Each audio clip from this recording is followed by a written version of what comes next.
É sobre isso que nós vamos conversar, sobre esse diálogo que apareceu na tela, que nós vamos conversar hoje. Né? Rocine falou que faz tempo que saiu da cama, mas a cama pode não ter saído de você, hein, Rocine? Fala sério, você saiu da cama, mas o pijama não saiu de você. A Rosana falou, bom dia, aqui estamos, um montinho de lã junto. Tudo grudadinho. Ai, que delícia, muito bom, muito bom. Então, deixa eu falar com você. Que nós temos conversado, hoje é a última parte de uma série que a gente tem falado, que a gente tem conversado sobre eu quero acreditar, mas sempre tem um empecilho. Eu tenho entendido que muitas pessoas têm rejeitado Deus, estão rejeitando a Deus, mas não rejeitando o Deus bíblico, Deus que Jesus veio mostrar. Muitas pessoas têm rejeitado uma visão distorcida de Deus. E é isso que eles estão rejeitando. E a nossa intenção nessa série é aprofundar e desmistificar um pouco sobre o que a gente entende sobre Deus, quem é Deus. Na primeira semana nós falamos sobre um Deus on demand, um Deus sob demanda, um Deus que a gente pede e ele atende. E nós vimos que esse Deus não existe, esse Deus não funciona. Na segunda semana nós falamos sobre as perspectivas das pessoas que olham para Deus e enxergam um estraga-prazer. E Deus está sempre envolvido em estragar a nossa alegria. E nós vimos que isso não é tão verdade. Na última semana, eu quero acreditar, mas eu não sinto Deus, eu não consigo sentir. E a gente começou a conversar sobre isso e como que isso se resolve na nossa vida. Hoje, eu vou falar sobre a visão distorcida que eu acho que é a mais abraçada por muita gente. Eu quero acreditar, mas Deus parece não se importar muito com as coisas. Eu quero crer, mas Deus parece ser meio cruel. Parece ser meio sem coração. Deus parece não se importar. E as chances são altas de você aí, que está me vendo ou me ouvindo, estar passando algo parecido nesse momento.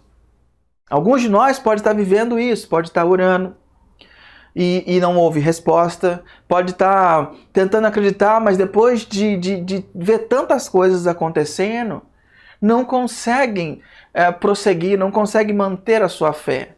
Como eu posso acreditar num Deus que parece que não se importa? Por exemplo, você abre um aplicativo de notícia, ou liga a TV, ou abre qualquer fonte que você usa para se informar, e aí você vê que tem tanta notícia ruim, como você vê assassinatos em massa, você vê tiroteios em escola, você vê tiroteios racistas acabando com a vida de pessoas, você vê o exercício da autoridade, do poder, de uma forma totalmente descontrolada, como abusos de autoridade. Você vê desastres naturais, ou o que a gente tem mais visto agora, mortes por Covid. E o pior é quando você abre, você vê que em todos os lugares está passando a notícia de um abuso sexual numa menina de 10 anos.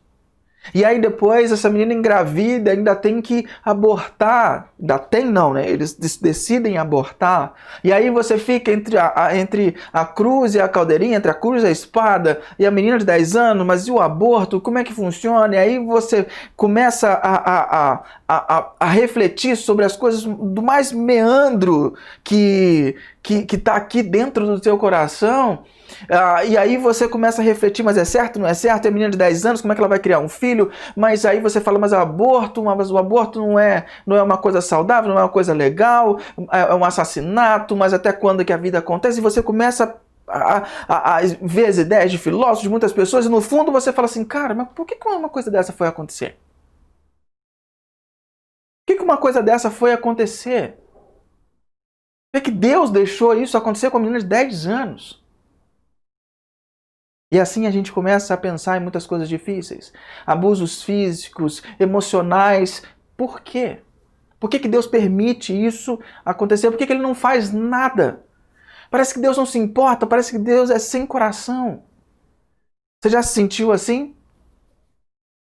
Se você já se sentiu assim com essa dúvida, você não está sozinho. Você não está sozinho. Se a gente olhar para a Escritura, olhar para os personagens bíblicos do passado, a gente vai ver grandes homens ou mulheres de Deus, expoentes, que passaram momentos difíceis. Por exemplo, se você olhar a vida de Davi, quem foi Davi? Davi foi um rei. Quando tinha 16 anos, ele foi escolhido para ser rei de uma nação, comeu o pão que o diabo amassou, mas também venceu várias batalhas. Deus sempre esteve com ele. Ele é conhecido na Bíblia como homem segundo o coração de Deus. E em muitos momentos dos seus escritos, ele está perguntando: Deus, você está me ouvindo? Deus, até quando você vai deixar os inimigos zombarem de mim? Até quando eu vou ficar comendo o pão que o diabo amassou? Deus, você está aí mesmo, você está aí me percebendo? Você percebe Davi batendo na porta de Deus e sentindo, por que você está deixando isso acontecer? E quando a gente fala assim, deixar acontecer, a gente lembra de Jó, né? Tem um personagem bíblico muito antigo que se chama Jó, e tem um livro na Bíblia com o nome dele. Para algumas pessoas, você falar em desgraça é você lembrar de Jó. Jó era um cara rico, tinha uma família grande, e de repente uma série de catástrofes começam a acontecer na vida dele. E é em sequência, o bicho pega em sequência. Então primeiro ele perde a casa, ele perde o dinheiro que ele tinha, ele perde o negócio, perde gado, ele perde tudo. E ainda por cima, depois de perder tudo, não ter nada, a pele dele começa a se encher de furúnculos. O cara fica acabado, destruído. Os amigos dele vêm para falar com ele, são um bando de idiotas querendo achar uma resposta para aquilo e começam a cutucar Jó para achar uma resposta e Jó fica perdido. E a cobertura do bolo, a esposa de Jó chega, olha para ele naquele estado, perdeu tudo, cheio de feridas, o cara um trapo.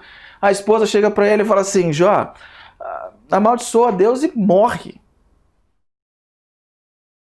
Imagina a terapia de casal que devia ter que ser feita com esses homens. Com o Jó e com a esposa. Eu não queria estar nesse meio. A mulher falar isso pro cara? Pelo amor de Deus, o que é isso? Mas Jó passou por isso. E o que dizer de João Batista? Esse é o cara. João Batista era primo de Jesus. A única razão de João nascer era para ajudar as pessoas. Ele vive para ajudar as pessoas e para preparar o caminho para Jesus vir.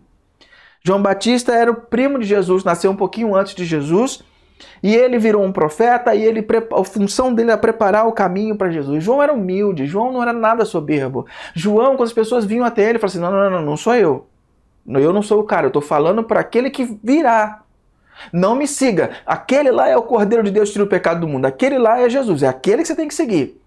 João era um cara simples, era humilde. Ele falava: eu não sou digno de desamarrar as sandálias dele. Não é comigo, o negócio não é comigo, o negócio é com ele. O João batizou Jesus nas águas do Rio Jordão. Em determinado momento, João é preso. E ele é preso por fazer o certo. João não pisou fora da linha. Tem um momento na Bíblia que fala que entre os nascidos de mulher não há ninguém maior do que João Batista. Olha só. O cara era muito bom. E aí ele vai preso. Quando ele vai preso, o que acontece? Ele está preso, esquecido. Alguns seguidores ainda vão lá visitá-lo, mas o que ele pensa? Cara, eu só fiz o bem. A razão da minha existência é fazer o bem. Então não tem como Deus não me salvar. Não, Jesus vai me salvar. Eu sou um cara bom, eu sou primo dele. Ele vai me salvar. Não, eu vou ficar aqui aguardando, esperando, tá tudo certo. Ele fez tudo para todo mundo. Ele vai fazer para mim também. O cara multiplicou.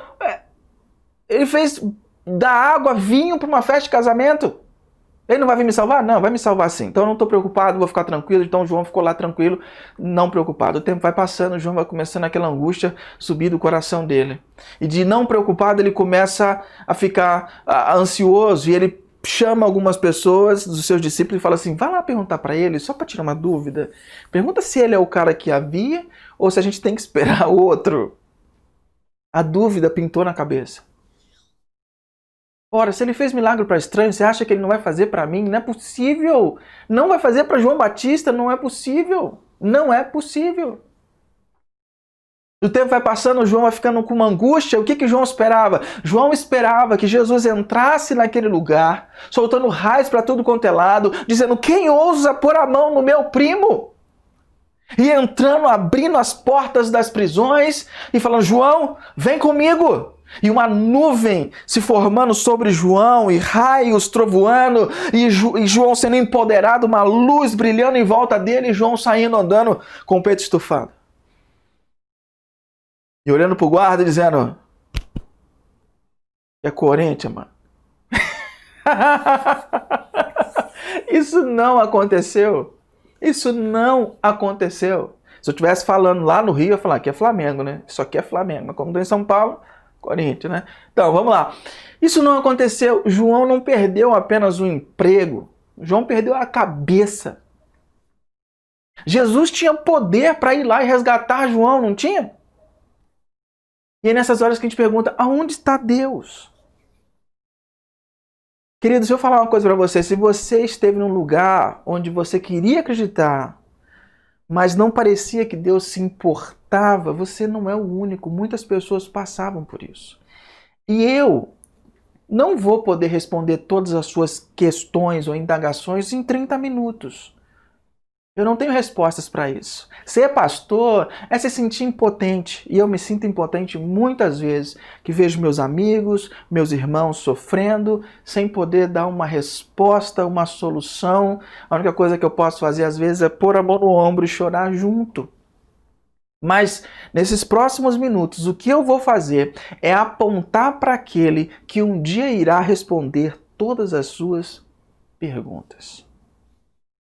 Então, quando Deus não parece justo, o que eu quero falar para você hoje? Quando Deus não parece justo, eu quero te dar dois grandes pensamentos. Duas coisas para você abraçar quando Deus não parecer justo. Duas verdades para você se lembrar. E sempre que Deus não parecer justo, você corre para essas duas verdades, que elas vão consolar e estabilizar o seu coração. Ok? Então a primeira verdade que eu quero colocar para você hoje é que Deus tem um propósito em sua dor. Deus tem um propósito na sua dor. Deus é bom o tempo todo. O tempo todo Deus é bom. Mesmo quando você está sofrendo, Deus ainda está trabalhando. Eu não sei o que pode ser. Por exemplo, alguém te decepciona. A perda de algo importante, alguém leva vantagem sobre você, a vida não caminha do jeito que você esperava, um câncer vem solapa a sua família, ou mesmo uma dor de garganta e te impede de falar ou te bota na cama por alguns dias, a morte de alguém, ou um pneu furado que te atrasa para uma entrevista de emprego ou para uma reunião, ou no dia de chuva você tem que trocar o pneu e você lembra que você deixou o macaco e o step na garagem da sua casa. E você não tem direito a reboque do seguro para puxar o teu carro. Mesmo quando isso acontece, Deus está sempre com você e sempre trabalhando. Deus tem um propósito na sua dor. Sempre que você estiver sofrendo, seja qual for o nível, por mais pessoal que pareça, lembre-se, Deus tem um propósito na sua dor. Ele está usando os tempos difíceis para fazer algo em você. Acompanhe esse texto comigo. Olha o que diz a primeira carta de Pedro, capítulo 1, versículos 6 e 7. Pedro escreve dizendo assim: alegre-se por isso. Se bem que agora é possível que vocês fiquem tristes por algum tempo, por causa dos muitos tipos de provações que vocês estão sofrendo. Essas provações são para mostrar que a fé que vocês têm é verdadeira. Da mesma maneira, a fé que vocês têm, que vale muito mais do que o ouro, precisa ser provada para que continue firme. E assim vocês receberão aprovação, glória e honra no dia em que Jesus Cristo for revelado. O que esse texto está querendo dizer? Está querendo dizer para a gente que Deus nem sempre causa a nossa dor. Mas Deus sempre pode usá-la. Deus tem um propósito, Ele está fazendo algo em você. Pode ter certeza disso. Quando você corre em direção a Ele, suas raízes espirituais se tornam ainda mais profundas. Tem uma frase do Rick Warren, muito profunda que diz assim: Deus nunca desperdiça uma mágoa ou dor. Deus tem um propósito na sua dor. Vou repetir. Deus nunca desperdiça uma mágoa ou dor. Deus tem um propósito na sua dor. E como que a gente enxerga isso? Como que isso se estabelece na nossa vida? Olha o que Paulo fala em Romanos capítulo 5, versículo 3 e 4. Ele fala assim: não só isso, mas também nos gloriamos nas tribulações, porque sabemos que a tribulação produz perseverança. A perseverança produz um caráter aprovado. E o caráter aprovado produz esperança. Olha o encadeamento que Paulo está dando nesse texto. Olha o encadeamento. A tribulação produz perseverança. A perseverança, que é produzida pela tribulação, produz um caráter aprovado. E o caráter aprovado, que é produzido pela tribulação e pela perseverança, produz em nós esperança. Deus nem sempre causa a dor, mas Deus sempre pode usá-la. Você já viu isso acontecer na sua vida em algum momento? Você já viu isso acontecer na sua vida? Deus usar uma dor para algo bom? Deus usar isso? Tem coragem de escrever para nós um episódio da sua vida em que Deus usou a dor para algo positivo? É difícil no momento, mas quando a gente olha para trás, talvez a gente consiga enxergar. E isso me leva ao segundo pensamento. Então, o primeiro pensamento que você vai, quando você achar que Deus não é justo, você vai abraçar, você vai correr e isso vai te confortar. O primeiro pensamento é: Deus tem um propósito na sua dor. O segundo pensamento que você vai correr para ele quando achar que Deus não é justo é que Deus está presente em sua dor. Deus está presente na sua dor. Salmo 46, versículo 1 diz: Deus é nosso refúgio e nossa força, sempre pronto a nos socorrer em tempos difíceis. Deus é o nosso refúgio e a nossa força, sempre prontos a nos socorrer em tempos de aflição. Nós queremos que Deus nos dê o que nós queremos. Deus, me dá o que eu quero. E vem Deus e fala não. Deus quer mostrar para nós que Ele é quem nós precisamos. É dele que nós precisamos. Deus quer comunicar para a gente que nós somos a fonte daquilo que nós precisamos. Por exemplo, quando eu olho para a vida de Paulo, o apóstolo Paulo, dos cristãos, talvez ele foi o maior dele. Não conta Jesus, porque Jesus não era cristão, óbvio, né? Os cristãos são os seguidores de Cristo. Então, se você olhar para os cristãos, talvez Paulo foi o maior de todos os cristãos. E ele é um gigante, ele plantou igrejas, ele andou pelo meio mundo, ele escreveu. No Segundo Testamento a gente tem um monte de escritos de Paulo, que talvez em sua maioria são escritos desse cara. E esse cara conta uma história porque ele sofreu demais. Ele sofreu muito. Teve um episódio que ele fala que ele tinha um espinho na carne. Eu não sei o que é esse espinho na carne, mas só sei que ele sofreu muito. E ele pediu 3 vezes, incessantemente, a Deus para livrar ele desse espinho, para tirar essa dor da vida dele. E olha o que ele diz no texto de 2 Coríntios 12, 9 a 10. Fala assim: mas ele me disse, minha graça é suficiente para você, pois o meu poder se aperfeiçoa na fraqueza. Paulo pede, e Deus diz não. Deus fala, não. A minha graça é suficiente para você, pois o meu poder se aperfeiçoa na sua fraqueza. Paulo está dizendo, me cura. Mude as circunstâncias, corrija o problema, alivia a minha dor. Talvez como você está pedindo para Deus há tempos. Muda essa situação, corrige isso, muda isso.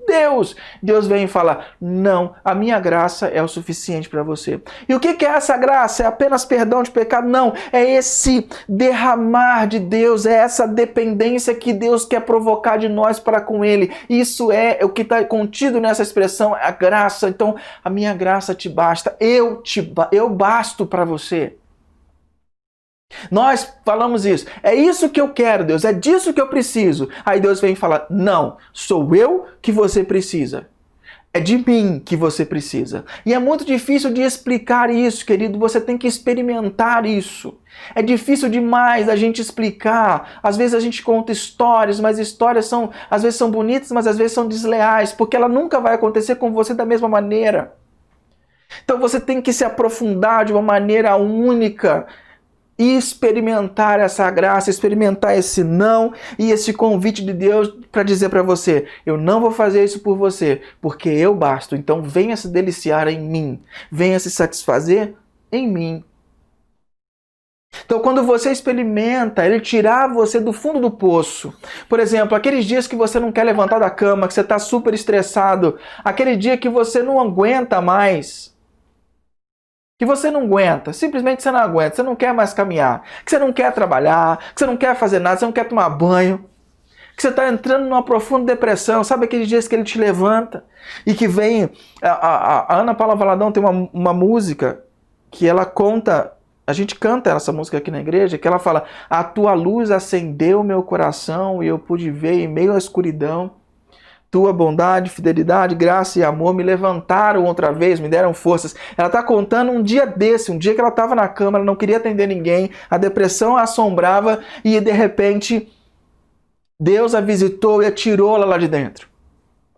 Sabe esses dias que a gente experimenta, aqueles dias em que a gente está vivendo dores difíceis, problemas insolúveis, as dúvidas ou dívidas estão assolando a nossa cabeça. É nesses dias, quando Ele te tira dessa situação, que Ele cura a sua dor, aí você pode testemunhar que Ele é o suficiente. Se não são esses dias, se não são esses momentos, você não vai conseguir experimentar isso. Você não vai conseguir experimentar Deus te tirando do fundo do poço. E a gente falou nas outras semanas uma frase, eu queria repeti-la para você. Até que Deus seja a única coisa que você tenha, você não perceberá que Ele é a única coisa que você precisa. Até que Deus seja a única coisa que você tenha, você não perceberá que Ele é a única coisa que você precisa. Mas Paulo, ele não está falando para a gente no momento em que ele está no espinho. Ele saltou no tempo e está olhando para trás e dizendo de uma experiência. E quando ele diz e olha para aquele momento, daquela experiência do espinho na carne, daquele não de Deus, ele diz que aquilo foi uma experiência boa. Olha o que ele diz na 2 Coríntios 12, 9 a 10, ele fala assim, portanto, agora eu fico feliz de mergulhar nas minhas fraquezas, para que o poder de Deus opere por meu intermédio. Por isso, aceito com prazer fraquezas e insultos, privações e perseguições e aflições que sofro por Cristo. Pois quando eu sou fraco, então é aí que eu sou forte. Então Paulo está olhando para trás e dizendo e viu que aquilo era uma coisa muito boa. Então, quando a gente decide mergulhar nisso, você vai se deliciar nos seus problemas porque ele te aproxima de Cristo. Você vai se deliciar no desemprego, na busca por emprego, porque você vai ver que Deus é o seu Deus provedor. Você vai se deliciar num tempo difícil, onde Deus está te quebrantando da sua autossuficiência, porque você está aprendendo com Deus. Você vai se deliciar numa temporada de solidão, uma temporada solitária, porque é nesse momento que você vai entender que Deus é o seu Emanuel, que Ele é o Deus conosco, que Ele vai te acompanhar. E é ali que você vai conhecê-lo e aquilo vai formar em você um caráter que vai te levar para o resto da vida daquela maneira. Existe uma frase muito clichê, mas muito interessante para a gente pensar. O professor está sempre em silêncio quando o teste é dado. Você já ouviu essa frase? O professor está sempre em silêncio quando o teste é dado. Se você separar uma temporada, um tempo de 10 anos da sua vida, para observar, pega o período dos 20 aos 30, ou dos 30 aos 40, um período de 10 anos da sua vida, que você andou com Jesus. Se você analisar com calma, você vai perceber que em muitos momentos você disse, Deus, eu não entendo isso. Deus, eu não escolhi isso. Eu nunca teria desejado passar por isso. Eu não estou entendendo o que o senhor está fazendo. Naquele momento você não entendia. Mas hoje, quando você olha para trás, você percebe, você talvez hoje não teria coragem de fazer de novo, você não teria coragem de entrar nessa aventura novamente. Mas você vai perceber que Deus estava contigo nesse período. Por exemplo, nós temos pessoas na nossa comunidade que fizeram 2 faculdades.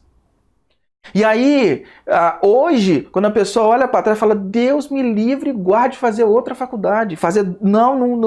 Olha, eu não faria novamente. Mas eu lembro que Deus me sustentou, que Deus me cuidou, que Deus estava comigo. Ele sempre foi forte por mim, Ele sempre esteve comigo. Teve gente que passou por uma situação muito controversa, mudança de casa, compra de casa, troca de carro, doença na família, viagem. Você pode olhar para trás e falar assim, meu pai. Por exemplo, quando eu saí do Rio de Janeiro, da casa da minha mãe, e vim para cá, para estudar no seminário, eu botei tudo que era meu e vim embora. Vim embora, morar no seminário e viver a vida de seminarista. Hoje, eu falo, meu Deus, que loucura! Se eu tivesse que fazer alguma coisa parecida hoje com a minha esposa, muito difícil, eu acho que eu não faria. Mas aquele momento, aquele tempo que eu passei, foi um momento de maior visitação de Deus na minha vida. Momento de maior dificuldade, mas foi o momento que eu mais senti Deus próximo, o momento que eu mais cresci com Deus, o momento que eu mais tive intimidade com Deus. Você precisa entender isso, o que Ele faz através disso. O que Deus está fazendo através. A gente nunca poderia ter feito por conta própria. A gente nunca iria escolher, nunca iria querer passar por isso novamente, mas Ele estava lá por você, Ele estava lá comigo. Se você andar com fidelidade, você vai perceber sempre Deus contigo. Muitas pessoas perguntam assim, como que você, Rodrigo, pode ser pastor, pode acreditar num Deus que parece que não se importa com as catástrofes do mundo, com as dificuldades do mundo, com as coisas loucas do mundo? Outra pergunta que me fazem muito é, por que coisas ruins acontecem com pessoas boas? Uma outra pergunta que a gente deveria fazer é, por que coisas boas acontecem com pessoas más?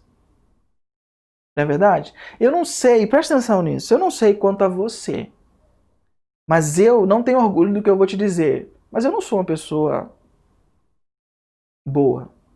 Eu sou uma pessoa ruim.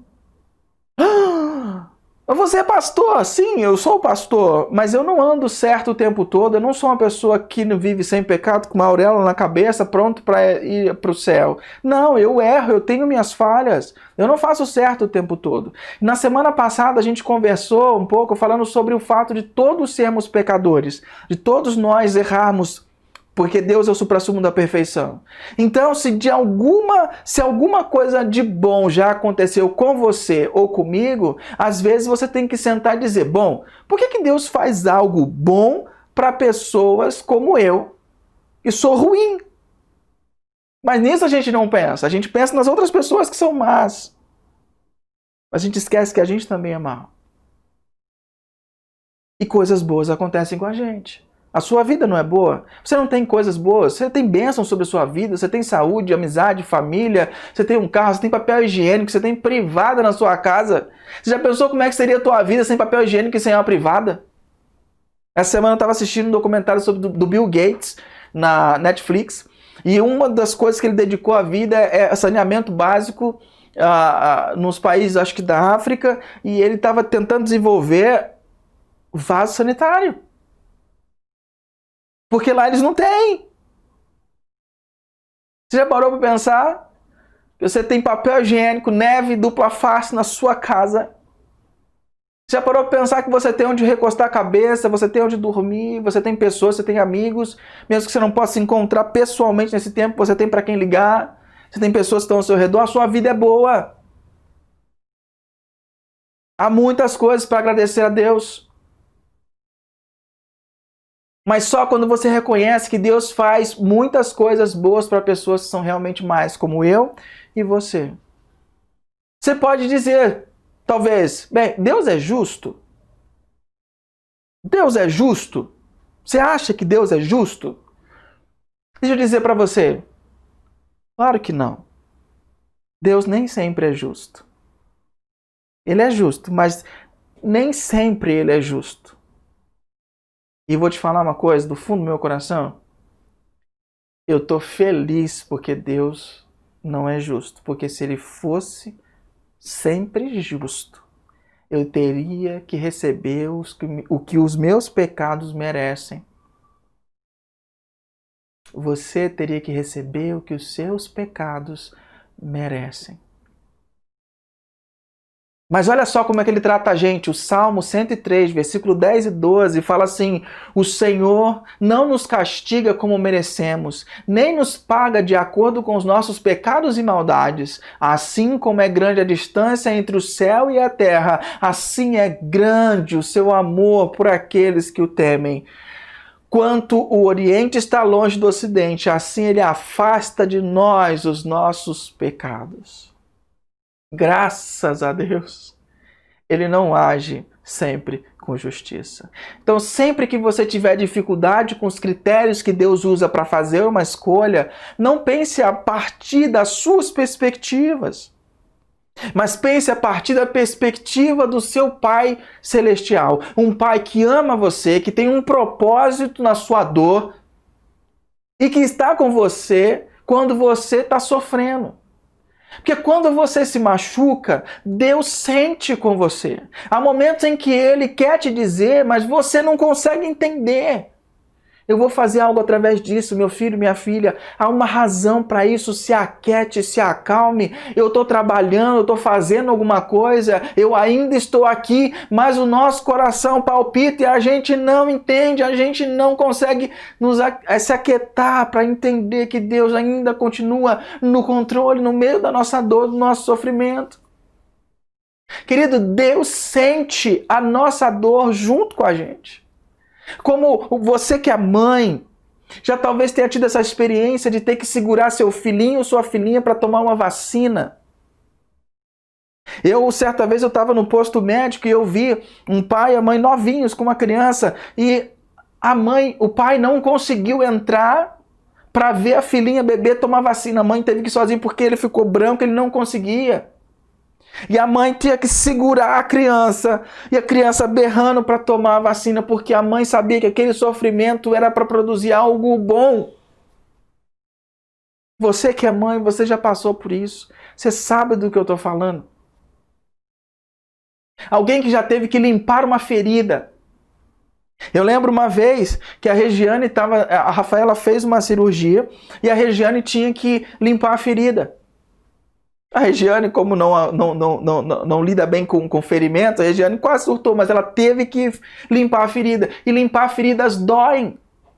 Mas a mãe sabe que está fazendo o bem para o filho, mesmo quando causa dor. Você já teve que limpar uma ferida do seu filho?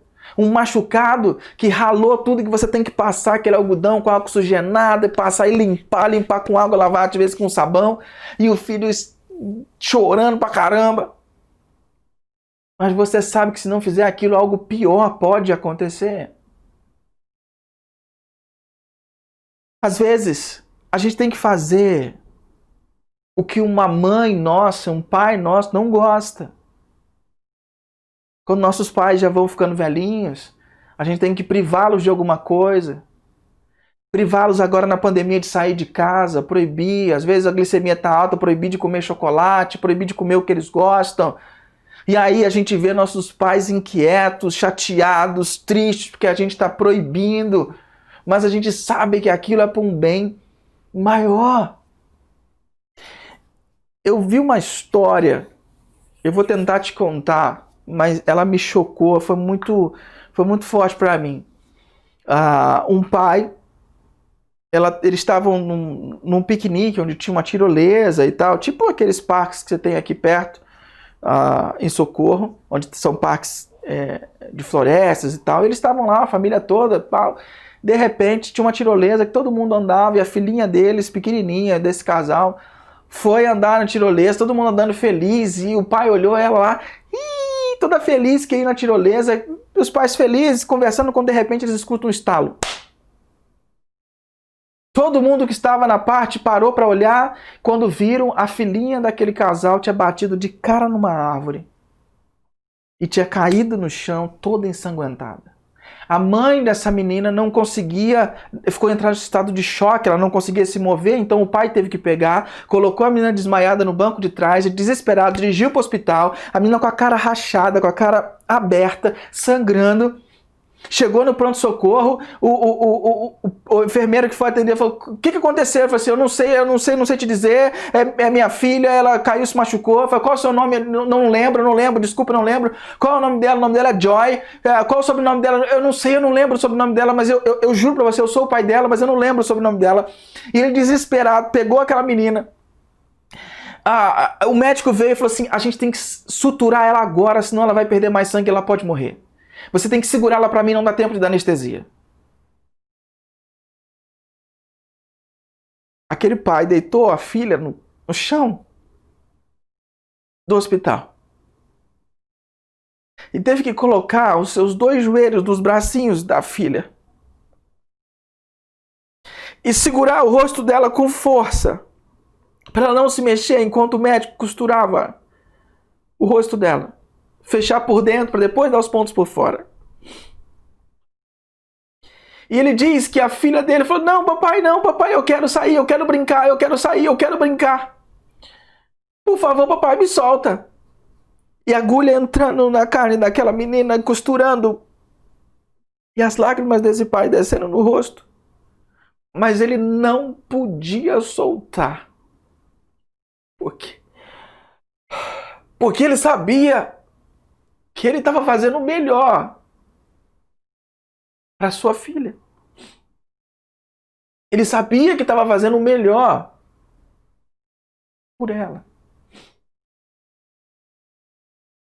Querido, se tem alguém que entende de dor, que entende de ferida e de machucado, esse alguém é Jesus. Esse alguém é Deus. Ele te amou tanto, de uma maneira tão extraordinária, que ele fez algo injusto por você e por mim. Ele colocou uma pessoa que não tinha pecados, que não tinha erros, para morrer no lugar de uma das pessoas que tinham pecado. Ele colocou um justo para morrer por um injusto. Ele enviou Jesus para se machucar todo numa cruz e morrer no meu e no seu lugar. E lá no auge desse sofrimento, Jesus diz: Li, lema sabachthani. Deus meu, por que me desamparaste? Jesus sentiu o peso do que o pecado da humanidade fazia o separar de Deus. Ele entende o que é sofrimento, ele entende o que é dor, ele entende o que é ausência. Mas o que estava sendo feito de forma injusta naquela cruz foi feito para o meu e para o teu bem. O nosso Deus não é um Deus sem coração, um Deus cruel. O nosso Deus nem mesmo te ama. Amar não é algo que Deus faz. Amor é uma coisa que Deus é. Deus é amor por mim e por você. Então lembre-se disso. Deus tem um propósito na sua dor e Deus está sempre presente na sua dor.